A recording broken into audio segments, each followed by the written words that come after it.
तो आज की वीडियो में बात करने वाले हैं आपके दो इम्पॉर्टेंट टॉपिक के बारे में। पहला तो उन कैंडिडेट्स के लिए जो पहली बार प्रैक्टिकल एग्जाम देने जा रहे हैं, उन कैंडिडेट को कैसे प्रैक्टिकल एग्जामिनेशन देना है और क्या क्या चीज़ें उनके लिए बहुत ज़रूरी हैं उस बारे में बात करूंगा। और इसके साथ साथ जनवरी 2022 में आए हुए हर सैंपल पेपर के बारे में बात करेंगे जो कि नाइलेट ओ लेवल के एग्जाम पेपर के रूप में आया था। क्योंकि 4 एग्जामिनेशन हर बार होते हैं, 4 डेट पर एग्जाम कंडक्ट होता है। तो पहले दिन जो पेपर आया था, दूसरे दिन जो पेपर आया था, तीसरे दिन जो पेपर आया था और चौथे दिन जो पेपर आया था, उन चारों पेपर के बारे में बात करूंगा। इसके साथ साथ मैं आपको एक चीज़ पहले ही इंफॉर्म कर दूं कि एग्जामिनेशन से पहले हर एक पेपर का, यानी M1 का, M2 का, M3 का और M4 का, चारों का मैं एक इंपॉर्टेंट सेट देने वाला हूं जिसमें से रिलेटेड क्वेश्चन जो मैं दूंगा उनसे रिलेटेड क्वेश्चन आपके एग्जामिनेशन पेपर में आएंगे। इस बात की मेरी 100% गारंटी है। अगर आपको यकीन नहीं है तो पिछले बार का पेपर जो है वो आप देख लीजिए, जो थ्योरी पेपर हुआ था उसमें मैंने 10 इंपॉर्टेंट क्वेश्चन दिए थे हर टॉपिक पर और उनमें से ही आपके थ्योरी एग्जाम में क्वेश्चन पेपर में क्वेश्चन पुट अप किए गए थे। उसी प्रकार मैं प्रैक्टिकल एग्जामिनेशन को लेकर एक वीडियो बनाने वाला हूं और हर टॉपिक पर, यानी आपके हर मॉड्यूल पर एक वीडियो आएगी जो कि खासा इंपॉर्टेंस रखती होगी। तो अगर आप मेरे चैनल पर नए हैं या आप मेरे चैनल को वॉच करते हैं मगर सब्सक्राइब नहीं कर रखा है तो आप अभी सब्सक्राइब जरूर कर लें, क्योंकि आप लोगों के लिए बहुत बेनिफिशियल चीज़ है। आप अभी भी शायद देख रहे हैं या सोच रहे हैं, देखिए ये निःशुल्क होता है, इसके लिए कोई चार्ज नहीं लगता है, तो चैनल को सब्सक्राइब जरूर करें क्योंकि ये आपके लिए बहुत बेनिफिशियल होने वाला है और आने वाले लेटेस्ट जो वीडियोस हैं वो आपके लिए बहुत इंपॉर्टेंट है, खासकर प्रैक्टिकल एग्जामिनेशन के और थ्योरी एग्जामिनेशन के लिए। तो अगर आप अपने एग्जामिनेशन को बीट करना चाहते हैं तो अभी सब्सक्राइब करें।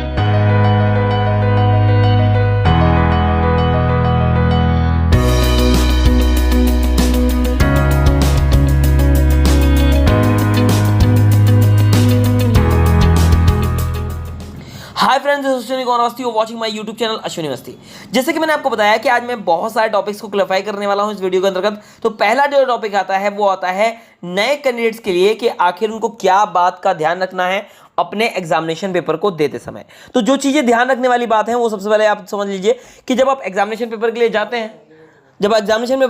हैं तो आपको ये चीज ध्यान रखनी पड़ती है कि वहां पर आपको अपने एग्जामिनेशन पेपर में जो क्वेश्चन दिए होते हैं उसके इंस्ट्रक्शन को पढ़कर सॉल्व करना चाहिए। सबसे पहली चीज, यहां पर आपके 80 मार्क्स का प्रैक्टिकल एग्जामिनेशन के लिए लगा हुआ है और 20 मार्क्स का आपका वाइवा वाइज होना हुआ है। यानी अगर आप इसमें से 3 क्वेश्चंस कर लेते हैं और अगर ओवरऑल 3 क्वेश्चन दिए गए हैं उसमें 2 क्वेश्चन कर लेते हैं तो आप आराम से पेपर को क्लियर कर सकते हैं। ये सिंपल सी बात है। प्रैक्टिकल के बाद वाइवा जो होगा उसमें एग्जामिनेशन आपसे क्वेश्चन पुट अप करेगा, उसके रिगार्डिंग जो भी आप रिप्लाई करेंगे उसके अकॉर्डिंग आपको मार्क्स दिए जाएंगे। अब जो है मोस्ट इंपॉर्टेंट पार्ट है वो यहां पर जरा समझ लीजिए कि जो पेपर अगर आपका होता है, जो लास्ट पेपर मैंने आपको दिखाया था उसमें भी दिखाऊंगा और यहां पर भी मैं आपको दिखाऊंगा कि क्वेश्चन पेपर में आपको वर्कशीट दी जाती है और वर्कशीट दी जाती है काम करने के लिए। ये चीज ध्यान रखिएगा कि जो भी सोल्यूशन आप करने वाले हैं, देखिए बेसिकली प्रैक्टिकल एग्जाम है तो आपको प्रैक्टिकल एग्जाम आपके कंप्यूटर पर या पीसी पर देना होता है। उसके साथ जो उसका आउटपुट है, उसका जो प्रैक्टिकल वर्क है वो आपको अपने इसी कॉपी पर, ये जो पेपर आपके पास आएगा इस तरीके का पेपर आपको मिलेगा, उस पर आपको दिखाना पड़ेगा। उसका आउटपुट दिखाइए या फिर उसका जो सोल्यूशन है वो करने का तरीका आप यहां दिखाइए। साफ तौर पे यहां पर देखिए रिटल algorithm, flow chart and demonstration of the program of the output, result is the relevant heading etcetera. आपको इस कॉपी पर अपना आउटपुट रिप्रेजेंट कराना है और अगर आप प्रोग्राम बना रहे हैं तो उसका एल्गोरिथम यह है, फ्लो चार्ट जो है वो आपको डॉक्यूमेंटेशन के रूप में वहां पर दिखाना होगा कि आप किस तरीके से इसको कर रहे हैं। ठीक है, इसके बाद नेक्स्ट जो है, candidate must return the question paper, यानी जो क्वेश्चन पेपर है वो आपको वर्कशीट जो है वो एग्जामिनेशन को दे देनी है एग्जामिनेशन हॉल में लीव करने से पहले, यानी वहां से बाहर छोड़ने से पहले, एग्जामिनेशन हॉल को छोड़ने से पहले अपने एग्जामिनर को जो है ये आपको सीट जो है वो आपको वापस करनी होती है। ये आप लेकर घर नहीं जा सकते क्योंकि ये नाइलेट हेडक्वार्टर भेजी जाती है एज अ प्रूफ कि आपने एग्जामिनेशन दिया है और आपका ये सोल्यूशन किया गया है। अब यहां पर जो मेन पॉइंट था वो मैंने आपको क्लियर कर दिया। यहां पर देखिए एक पॉइंट और क्या आ गया है, all the questions should be solved on the desktop PC. जैसे कि मैंने आपसे बताया कि आपको सारे क्वेश्चन डेस्कटॉप पीसी पर सॉल्व करने हैं and demonstrate to the examiner and observer, क्योंकि या तो एग्जामिनर जो वहां पर आया होगा नाइलेट के द्वारा वो आपका इस शीट को चेक करेगा या फिर ऑब्जर्वर जो वहां पर इंस्टीट्यूट का कैंडिडेट होगा वो वहां पर उसको ऑब्जर्व करेगा और उसके अकॉर्डिंग आपको मार्क्स देगा। तो ये चीज आपको ध्यान रखनी होती है कि आपको हमेशा जो पीसी पे काम करना है वो क्लीन और नीट करना है और सही तरीके से करना है, क्योंकि इसके अकॉर्डिंग ही आपको मार्क्स दिए जाते हैं। इसके साथ इस शीट पर देखिए मैं आपको दिखा देता हूँ थोड़ा स्क्रॉल डाउन करके कि यहाँ पर जो आप पेपर देख रहे हैं इसमें देखिए यहाँ पर क्वेश्चन आपका ब्लैंक है, यहाँ पर पेज ब्लैंक है। इसके बाद देखिए शीट दी गई आपको, इसके बाद नीचे एक पेज और ब्लैंक है। ये ब्लैंक पेज जो आपको मिलेगा इस पर आपको इन क्वेश्चंस का सोल्यूशन लिखना पड़ेगा या आउटपुट लिखना पड़ेगा। जो यहाँ पर पॉइंट बोलेंगे उसके अकॉर्डिंग आउटपुट आपको देना पड़ेगा। इसी के साथ नीचे देखिए प्रोग्राम वगैरह दिए गए, इनका भी आउटपुट आपको वहां पर रिप्रेजेंट कराना है, बल्कि यहाँ पर तो कोडिंग ही आपको लिखनी पड़ेगी, क्योंकि प्रोग्राम आपने लिखा है तो इसकी कोडिंग आपको वहां पर डिटरमाइन करनी पड़ेगी। थोड़ा छोटा छोटा करके लिख दीजिएगा। और ये आउटपुट लिखना यहाँ पर बहुत जरूरी होता है, क्योंकि यही कॉपी आपकी जो है वो नाइलेट जाती है चेक होने के लिए, तो उसकी मार्किंग भी डिटरमाइन की जाती है। तो ये चीज़ बहुत ध्यान रखने वाली बात है। तो ये पहला दिन का पेपर है आपका, यानी जनवरी 2022 में जो पहला एग्जामिनेशन हुआ था उसका है। और पहला क्वेश्चन नंबर यहाँ पर हम देख लेते हैं। क्वेश्चन नंबर 1 जो है वो यहाँ पर दिया गया है, create a worksheet employ with the following information. आपको एक वर्कशीट क्रिएट करनी है एम्प्लॉय नाम से और इस इन्फॉर्मेशन के साथ नेम दिया गया है, फोन दिया गया है, फ्लोर दिया गया, ऑफिस दिया गया, डिपार्टमेंट डिजाइन दिया गया है, डेजिग्नेशन जिसको बोला जाता है, और सैलरी दी गई है। इसके बाद कुछ पॉइंट नीचे बोले गए हैं और ये जो पॉइंट बोले गए हैं वो बेसिकली आपके एडवांस फिल्टर के माध्यम से डील किया सकते हैं या फिर ऑटो फिल्टर के माध्यम से डील किया सकते हैं।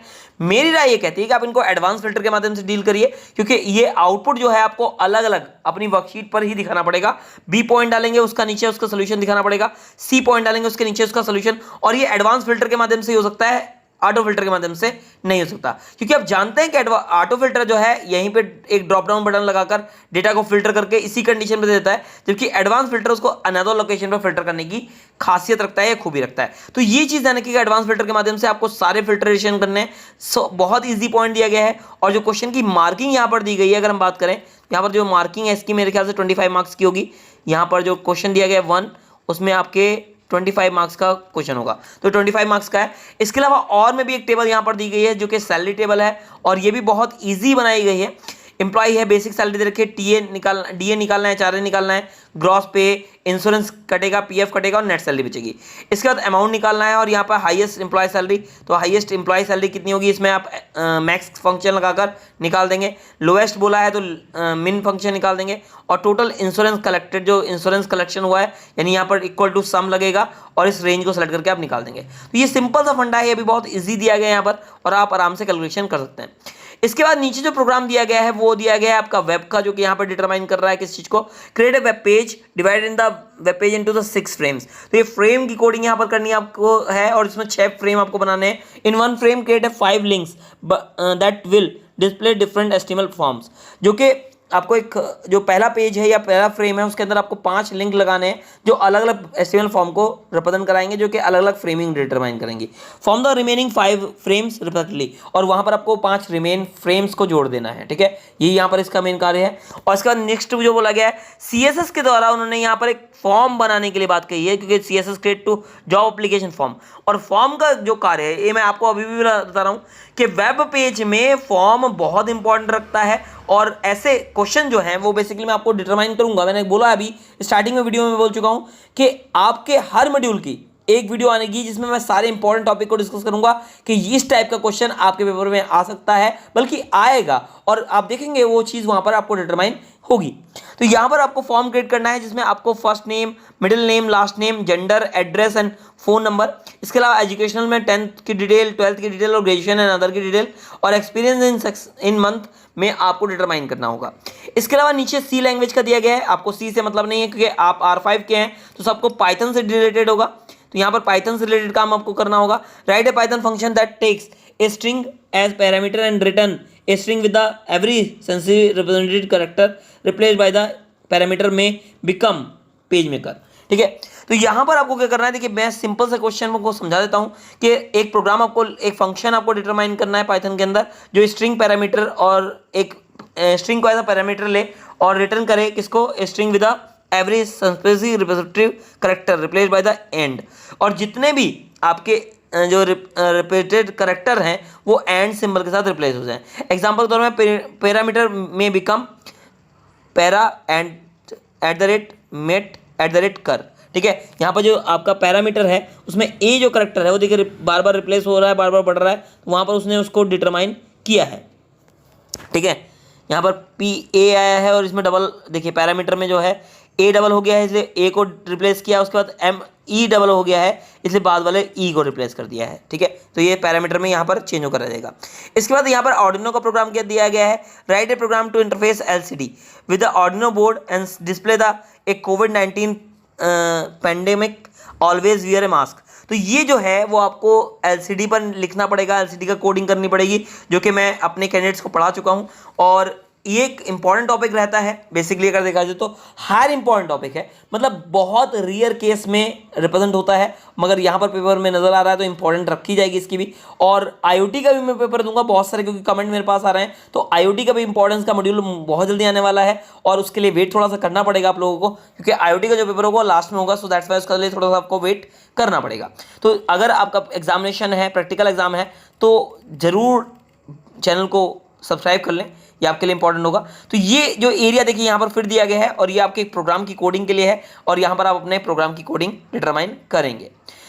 आशा करता हूँ वीडियो अच्छी लगी होगी, अगर अच्छी लगी हो तो लाइक जरूर करिएगा, इसका शेयर बटन के माध्यम से व्हाट्सअप और फेसबुक पर जरूर शेयर कर दें, क्योंकि बहुत सारे कैंडिडेट ऐसे होते हैं जो ऐसी इन्फॉर्मेशन के लिए वेट करते हैं मगर उन तक ये इन्फॉर्मेशन नहीं पहुँच पाती। तो ये आपका अधिकार बनता है, आपका कर्तव्य बनता है कि आप ऐसी इन्फॉर्मेशन को तुरंत शेयर करें। एट लास्ट में ये कहना चाहूँगा, thanks for watching my video, thank you.